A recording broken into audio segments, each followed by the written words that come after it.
thanks for everybody that's participating in the 9 p.m. prayer time. We have a lot of participants. And we have 47 people participating in the Discover the Power Within You class. So that's a wonderful, wonderful thing for all of us. So thank you. And we want to give thanks to Helen Kelly with the badges, Rick Hall with that artichoke soup fundraiser. Wow, was that good or what? Yeah. And if anybody can help on the Brother Lawrence team, if you just want to like get your feet wet and you can just help during the month of August, let Pat Bennett know. All right, and let's see here. So this Friday, all the volunteers, the volunteer coordinators, and any of the volunteers are welcome to come. We're going to meet from 4 to 5:30 to find out how we're meeting your needs and what you might need from us. And let's see. So last year when I made this announcement, everybody laughed, so I changed the age on it this year. And so we're, during these hot summer months, we're going to save the front parking area for those over 80 years old. I was told 75 was too young last year, so I've changed the age. And Rosemary won't be in tomorrow, so she'll be in the rest of the week. Let's see, a couple funnies. At the evening service tonight, so these are on church signs, you know how they post them. At the evening service tonight, the sermon topic will be, what is hell? Come early and listen to choir practice. Not our choir. Not our choir. These are just random signs. Let's not take these personally. Okay, and then another sign says, Low Self-Esteem Support Group will meet Thursday at 7 p.m. Please use the back door. And then the last one, the 8th graders will be presenting Shakespeare's Hamlet in the church basement Friday at 7. The congregation is invited to attend this tragedy.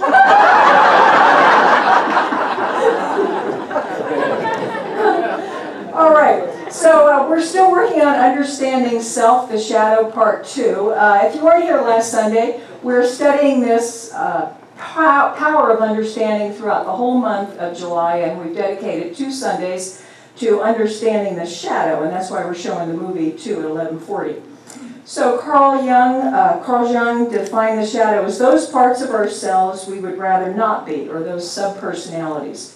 And they come into existence any time during our life, when we get the feeling that how we are is not okay. And in Debbie Ford's book, The Dark Side of the Light Chasers, she advises us to know thy shadow and know thyself. She says that within each one of us, when we embrace the shadow, there's a solid gold treasure there. And of course, the whole purpose of doing this shadow work is to free ourselves and move into wholeness. So John Randolph Price's book, Removing the Masks That Bind Us, he said that we all wear these masks, which we do to cover our shadow. And so last week we went through Debbie Ford's 5-part process, which is, you know, what still hurts, feel the hurt, bring out a tablet and put new interpretations, both the positive and the negative. Then ask your soul what empowers you, and then embrace that meaning, and then the other meaning fades and dissolves from your life. Okay, so, and I invited us to observe our judgments, what we had judgments, what we were upset about during this week, and also to make a note of what we gave advice about. So did a few people do that? Okay, good, I did it. So this little girl was trying to get her parents to play ball, to throw a beach ball back and forth. And her 2 parents were on their lounge chairs and they were smoking cigarettes, and the only way they would engage was from the lounge chair. So I had some judgment about that. So what I did was I realized the judgment is because I've seen so many people die from COPD as a hospice chaplain. And so I just envisioned that her parents were the most polite cigarette smokers, that they don't smoke in the car and that they don't smoke in their home. And so Price tells us that whenever we have an emotional reaction to something, that negativity is in us, and so that's what we're looking at. So here we are, we're up to today. So that was a quick recap, but if you need to catch more of it, you can look at the YouTube. In the book, the Tibetan book of the living and the dying, Sogyal Rinpoche explains our egos are false and ignorantly assumed identity. He says it's the absence of the true knowledge of who we really are, together with its results. And listen to this word crafting. He says the results are a doomed clutching on at all cost to a cobbed together and makeshift image of ourselves, an inevitable chameleon charlatan self that keeps changing and has to keep alive the fiction of its existence. And of course, the Course in Miracles people know about the ego because it's a lot of the book. And Ken Wilber, he makes it a little easier for us, that supreme intellectual that's out there. In his book, Meeting the Shadow, he writes, projection of the ego level is very easily identified. And this is what he says. He says if there's something, a person in the environment that informs you that we probably are not projecting our ego. On the other hand, if it affects us, chances are we're a victim of our own projection. So that's an easy one to remember, isn't it? Yeah. So basically, anything we have negative energy around, we can take a look at to see if it's part of one of our subpersonalities or part of our shadow. So in Unity, we speak about being one with the world. And what it means is we are like a holographic model of the world and of each other. So the world is without, and so we're within. And so what they say is if you cut up your little hologram on your driver's license or your credit card, and you put a laser light through it, it'll give you the entire image of what was on there. And so the whole world is in us. It's like we have the blueprint for the whole world in us. Isn't that amazing? Yeah. How many people know that? Yeah, you feel it. It's true. Yeah. Okay, so once we understand that we contain everything that we see in others, it kind of shifts our perception of the entire world, does it not? Yeah, it really does.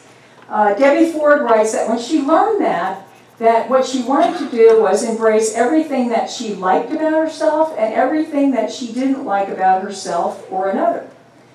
And in Romans 12:4-5, as Paul preached, he said, one body in which we are all members. So when we really become aware of that oneness, of that unity that we all are, we really do shift our perception. And how we do it is we don't come so much from the personality, the ego, what we call in Unity the small self. We come more from the individuality, the divine self, or the big S self. All right, so let's look at some examples. Are you ready to have some fun today? Yes. Okay. Are you ready to have some fun? Okay, so would it bother us to know if we could lie and be a liar? Would that bother anybody? How many people feel like they could lie? A lie. Tell a lie, Emily.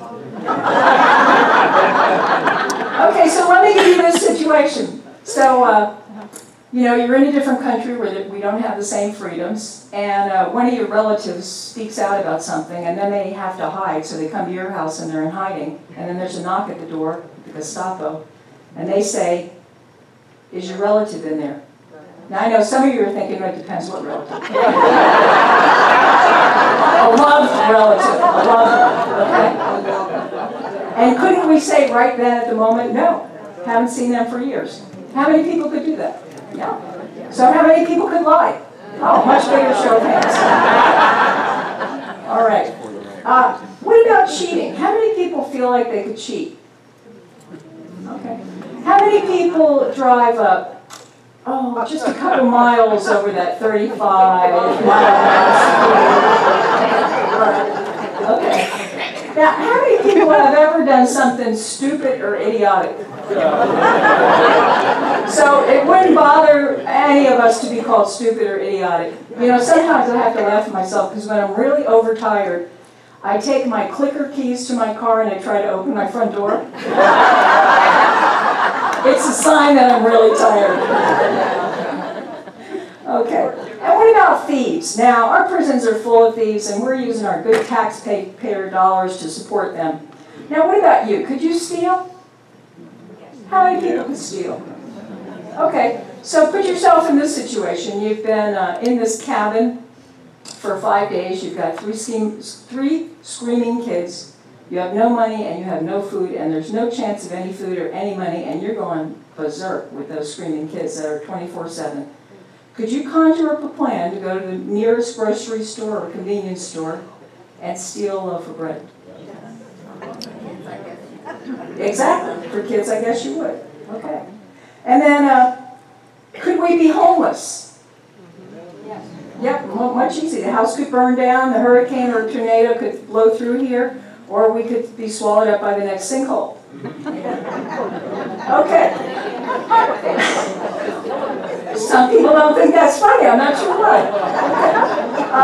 So far we've said we could be liars, cheaters, idiots, thieves, and homeless. And we could go on, but we're all one, and I think we get the point. We're a microcosm of the macrocosm. And you can think of more violent crimes, and you could think, I certainly couldn't do that, but put in the right situation, trained in the right upbringing where that's all you knew and you didn't know any better, we could do that. So once we accept the fact that we embody all the traits of the universe, then we can stop pretending we're not everything because we actually are everything. So might that give us pause to not judge so quickly? Might it? Yeah, might. Okay. And maybe cause us even to be a little bit more compassionate. Can we see knowing that we could be in all these circumstances, and do we know that we are just no different or no better than any other person in humanity? So Jesus talked about the unity of humanity when he was asked, who is your mother and who is your brother? And he looked out and he waved his hand at his disciples and all the people there, and he said, you are my mother, you are my brother. And he was saying you are as close to people, the person next to you, as you are to the person across the world. We are all one. In John 8:32, you shall know the truth, and the truth shall set you free. And the truth is that we really are all one. So when we use our I am with the capital A-M consciousness, that's our Christ consciousness, we realize it's a way of being. And we cleared that up in the first lesson of Discover the Power Within You, that Christ is not the last name of Jesus. It's a consciousness that we are. And that's our goal, to live from that, isn't it? The teachings of Jesus are that divine potential within us, and whenever we call error or evil, it's just the concealment of the good in that person. It's hidden. Goethe wrote that when we take a person as they are, we make them worse. But when we take a person how they ought to be, we make them what they can be. Now, some of you have done that with children, some of you have done it with grandchildren, and some of you are now doing it with great-grandchildren, aren't you? Yeah, I know you are. You're just holding the light. You're holding the higher consciousness for that unfoldment of that person. So Butterworth weighed in on this this week in our class on Discover the Power Within. He writes, even the criminal is far better than he thinks he is. He too is a performance, but he's missed reading the notes and created a dissonance. In the concept of the divinity of man, there are no better or weak people. There are only good people expressing themselves incompletely, and strong people frustrating their potential of strength. So this is the second principle, the I am, that we know we're a part of God. And then this is also our church mission, to see the Christ in each person that walks in the door, each person that irritates you as you're volunteering on some committee here, each person that has a different idea than you might have, right? All right. So the experts tell us that instead of suppressing the shadow, that we embrace it. And there's an author, Lazarus, writes, he says, the shadow holds the clues. The shadow also holds the secrets of change, the daily word for today, change that can affect you at a cellular level, change that can affect your DNA. And this next part is going to go out to our entire mailing list. This is from Thomas Turbine. In recent years, Russian scientists have embarked on truly groundbreaking DNA research that will change the world and your health forever. In an astonishing experiment, these scientists proved that the human body's DNA can easily be reprogrammed by human speech. Words alone can alter the expression of your DNA. So they were doing this experiment, phrases were spoken, and the reprogramming effect that it had on the DNA was literally shocking to the scientists. It was as though the scientists had simply cut and pasted the desired programming onto a human DNA molecule, and in doing so, they successfully repaired damaged DNA or reprogrammed the human genome altogether. So we can rewrite the way genes express themselves. This is literally one of the most exciting times, I think, in history.